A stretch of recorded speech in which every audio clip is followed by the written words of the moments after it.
Mr. Thank you, Mr. Speaker. Mr. Lentz, I'll yield. Yes, Mr. Thanks, McLaughlin. Joe. Happy birthday. Thank you. I'm sure you wanted to spend it right here. Couple of questions for you, and sorry if they seem a little nitpicky or detailed, but we didn't get this bill till very late last night, and that's what happens when things get rushed through around here. So we're kind of still digesting some of this. So a couple of questions for you. On the magazines being dropped, the magazine limit being dropped from 10 to 7. Yes. Simple question is why? Why are we limiting law-abiding citizens' ability to defend themselves in a home invasion by 30%?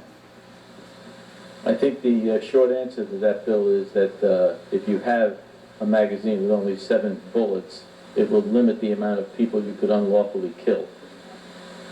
Well, that's true. It also would limit the ability to defend yourself, would it not, from people that are invading your home? Change the clip. Change the clip.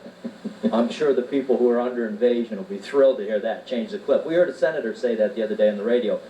Change the magazine, or change the clip and call the police. That'll work great in rural Albany County or up in the Adirondacks, where your nearest police may be 60 miles away. So I don't think they'll be too thrilled to hear that response. But I heard you say earlier, and part of the thing that we like is that there's increased penalties for criminals to illegally use weapons. The truth is we already have penalties for illegal use of weapons, do we not? Yes. And criminals, being what they are, don't seem to care too much about any penalty. That's why they are, by definition, criminals. So I'm just wondering why we think that this is, after 600 failed gun laws apparently in the state, why this is the magic elixir that is suddenly going to get criminals to pay attention to a law. Isn't it kind of a fallacy to think that, and aren't we just infringing upon law-abiding citizens' rights to keep and bear arms? And I'm not sure what part of will not be or cannot or shall not be infringed is subject to debate or difficult to understand, but are we not just infringing upon the law-abiding citizen? No, we're not. I think you're mistaken in that this bill has a two-pronged approach. It raises the penalties for criminals. Mm-hmm. You're right about that. And it also tries, as best we can, as a state, because, you know, this province should belong to the federal government. But like other places in our law, they haven't acted. So we believe that it's up to us to lead the way. You know, the border of Connecticut is only a few miles away from the state of New York. Yep. And I for one, don't want to wait for a tragedy like Newtown before we take some action to prevent it. Right, and I don't really want to wait for a potential tragedy of a home being invaded and losing a family because they obeyed this law and only had 7 bullets in a magazine when there were 2 or 3 animals coming in to do them harm. So it cuts both ways. Make no mistake about that. It cuts both ways. And it mainly impacts the law-abiding citizen. Let me ask you a question about federal law. In the Obamacare legislation, there is a provision in there. It's Senate Amendment 3276, Section 2716, Part C. Some people say it was put in there as to quiet down the NRA, but nevertheless, it is in there. And it says that the government cannot collect, quote, any information relating to the lawful ownership or possession of a firearm or ammunition. So by enacting this law, are we not then violating what is now federal law? I don't know. I think that relates to health care. I don't think it has anything to do with this. Absolutely relates to gun control legislation because it says you cannot collect any information. It has nothing to do with health care. Nothing. You could say that it outlaws our whole total licensing scheme, if you wanted to. No, I can't say that because the law, this amendment is very specific in what it says. It says that the government cannot collect any information relating to the lawful ownership or possession of a firearm or ammunition. It's very clear. So it is clear that the federal government doesn't choose to do that, but it doesn't say anything about the states. Well, I'm just saying, so you're saying to me, and I didn't go to law school, but you're saying to me that it's okay that New York State willfully violate federal law.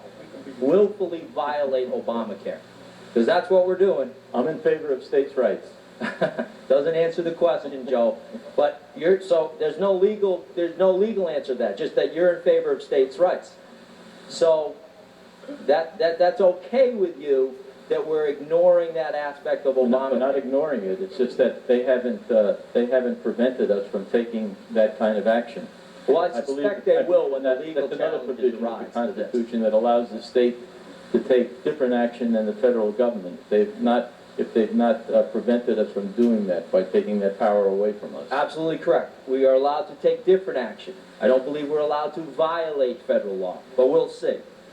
One of the sections here, there's, if I'm right, there is an immediate, as of today, there'll be an immediate ban on law-abiding citizens' ability to own a weapon, or to purchase a weapon, that is, as of right now, still legal, correct? There's none of them on the shelves, by the way. They're selling like hotcakes. But they are legal to buy it now. They'll be illegal, let's say 5 o'clock when the governor signs this, whenever it happens to be, right? Correct. That's correct. Is it 60 days down the line that the increased penalties kick in? For failure to register? No, related to criminal activity with a gun, illegal possession of a gun. Is there, I thought I saw there's a 60 days. 60. So we give the criminals a 60-day window to wrap up their crime without those increased penalties, but we slam the door on law-abiding citizens today. That makes sense. Okay. Ammo registration. Already hearing from local gun shop owners. One of whom I've already heard from is the biggest gun shop owner in this area. He's already said, he was on the radio today, I've already gotten word, he's not going to comply. He will not do these private sale background checks. That's him. I don't know what's going to happen across the state. I suspect that these men and women that adhere to and honor the Second Amendment of these United States will also choose not to comply. Dick's Sporting Goods may decide not to do it. They're a huge gun seller. There may be a lot of retailers that say, we're not doing it. We're not going to maintain the records. We're not going to go through the background checks because we disagree with them for whatever reason, and I'm not even arguing whether that's right or wrong. I'm just saying there's a lot of them are going to have objection to that, and for $10 lousy, they're just simply not going to do it. What do we do then? How do private sales take place if, in mass, nothing happens? If all over the state people refuse to comply with this, what's our plan then? Well, first of all, licensed dealers may not want to participate in the gun show, and that's their right. But this bill incentivizes them to do so by allowing them to charge a fee. So there are some licensed dealers that will want to get that fee, and they can probably get a lot of fees at a gun show. So they'll be willing to participate. As far as the ammunition is concerned, when you talked about the licensed dealers, again, I have to repeat myself. I believe that those folks are lawful citizens and they will comply with the law. I'm not saying they will not. I'm not saying that they won't comply. I'm saying they just may choose not to participate. But I think you misunderstood my question. In a private sale, not between family members, but I want to sell my gun to another assembly member. That would require a NYS check, correct? Right, just like a gun show sale, it would be the same requirement. Yes, correct. But we're not at a gun show. I want to sell it. I then need a NYS check, and I cannot find a dealer anywhere to do it. None of the gun shops will do it. The major retailers have decided not to do it. So it's not a gun show thing. It's just you're going to bring a stop virtually to a lot of private sales that way, I think, if they choose not to comply. It's not that they're flaunting the law, they're choosing not to participate. And we can't force them, can we? Is there any provision in here that says... No. Okay, I think we can probably rest assured that there will be voluntary compliance because there is a fee involved, and I suspect that there are a lot of gun dealers who are going to want that fee. Yeah, I don't think they're clamoring for $10, Joe. With all the record-keeping requirements that they're under right now, they're selling guns and ammo like it's going out of style. This $10 doesn't matter to these guys. I know if I was a dealer and it brings a customer into the shop that I'd want to do that. We'll see. I mean, we will see what happens. I may be wrong, but it's not what I'm hearing so far. So far, there's, earlier in the debate, 57 sections of law that we're amending. right? Plus various chapter amendments, Yes. right? So we've got some issues with this bill already, which I think speaks to why we don't rush things or why we should not rush things. Would you agree with that or not agree? I mean, do you think this law, as it's written right now, is complete? I agree that in a perfect world, we should have extended hearings, and we should try to have as perfect a piece of legislation as can be had on the books. I also believe that when we have a pileup of events, like what happened in Wisconsin and Aurora, and then it strikes close to home in Newtown, Connecticut, that this cries out for action. And if the federal government is not going to do it, as I said before, then the state of New York has to once again, like it has in the past, lead the way. So, but there's no indication that the federal government is not going to take action. They, in fact, are on the verge of taking action shortly. Was this not just a rush to get something done so that we could have bragging rights across the state? Because clearly there's a lot of problems with this bill that could have been taken care of before printing this a couple of hundred times, rolling it out to the population of New York under cover of darkness without the details being hashed out. This is like half cooking the meal, and then everybody gets food poisoning from it because it's not done correctly. There's a lot that could have been done. The governor is trying to save lives, and I have to commend them for that. Well, let's talk about that. Let's talk about saving lives. As my colleague pointed out, 769 homicides, which have been dropping year after year after year. Now, I know next year when they drop again, people will talk about how this ban did it. It won't have anything to do with it, hardly, because only 5 were caused by long guns. Long guns, not assault rifles. May have been 5 at maximum, might have been 2, might have been 1, might have been none, we don't know, but it was 5. So if this is about saving lives, why aren't you going after handguns, which are by and large overwhelmingly the problem and overwhelmingly the weapon of choice among gang members? Why not?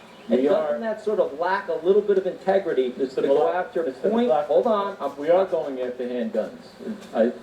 We are going after handguns. We've done that before, and we're doing it again in this bill. What handgun? We've made it a C-violent felony to have a handgun in the state of New York. Illegally. Illegally? Yeah. Is that what you're talking about? So you think that the criminals are going to pay attention to that because now it's a Class C felony? Well, what do you want to do? You want to make it... I'm simply saying that you're making the point that you want to save lives, and if you were truly interested in doing that, you'd be having an argument about banning all weapons, number one, which I don't agree with, but you'd be having that argument because that would, that would be an actually valid argument to have, that we should ban all weapons. Be a complete violation of the Second Amendment, but apparently that's trivial anymore. But what I'm saying here is it lacks a little bit, or it smacks a little bit of grandstanding to say that we're going to go after these assault weapons, which cause statistically across the nation, and it's the same holds true in New York, assault weapons are used in 1/5, 0.2% of all violent crimes, and in about 1% of gun crimes. 1 to 7% of all homicides in the U.S. are caused by assault weapons. So don't kid yourself that we're going after the real issue here, because we're not. There's nobody grandstanding here, especially not the governor. I agree with you. I'm in favor of the Second Amendment. I'm going to surprise you. I'm in favor of the Second Amendment. I believe that in the Constitution. I also believe in the preamble that I won't read. But more importantly, we have to remember the Constitution was amended back when they used muskets. Okay? With one shot being able to be fired by a musket, and then you had to reload. Yep. You remember that? I absolutely do. You know why? Remember that? Because that was the state-of-the-art weapon of the day, Joe. That's right. Our Constitution has to expand. Gotcha. As the times call for it. So the Constitution was also written and distributed on a printing press. So are we saying we should limit the freedom of speech because, the internet and text messaging and everything else? That's just not what they intended. The Supreme Court of the United States renders decisions every day that interprets the Constitution and expands its applicability to today's time. Oh, you're right. And they've ruled 3 times now. that the right of the people to defend themselves cannot be infringed, which I believe is exactly what we're doing. I believe this is just And an that's not in the arbitrary... constitutional amendment in the Second Amendment. Why did we not come up with a 5-round limit, or a 2, or a 1? Why 7? What's the magic number there at 7? The governor proposed 7. We thought it was reasonable, and so did the Senate. I'll be back. Glad to have you. Thank you so very much.